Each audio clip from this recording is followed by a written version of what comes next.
अजित पवार को लेकर विधायक रोहित पवार द्वारा दिए गए बयान पर राज्य महिला आयोग की अध्यक्ष रूपाली चाकणकर ने तीखा पलटवार किया है।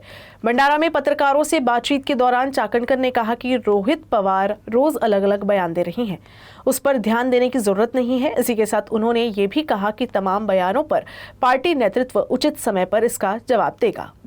मला असं वाटतं रोहित पवारांचं दररोज वेगवेगळे स्टेटमेंट येतात आहेत। यामध्ये आमचे राष्ट्रीय कार्याध्यक्ष आदरणीय प्रफुल्लभाई पटेल असतील, प्रांताध्यक्ष सुनील तटकरे साहेब यांनी आपल्या सगळ्यांशी अतिशय सविस्तरपणे या विषयाशी संवाद साधलेला आहे आणि ज्या घटना घडतात आहेत, खरं तर दादांच्या जाण्यानंतर मी वहिनींचं मनापासून कौतुक करेल। आम्हाला त्यांचा अभिमान वाटतोय की चौथ्या दिवशी त्यांनी खऱ्या अर्थानं ती जबाबदारी पेलली।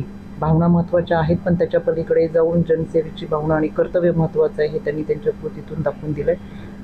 इतक्या दिवसांमध्ये अनेक व्यक्तींनी अनेक विधानं केलेली आहेत, पण मला असं वाटतं की आत्ता ती वेळ नाही की त्या सगळ्या विधानांना उत्तरं देता येतील।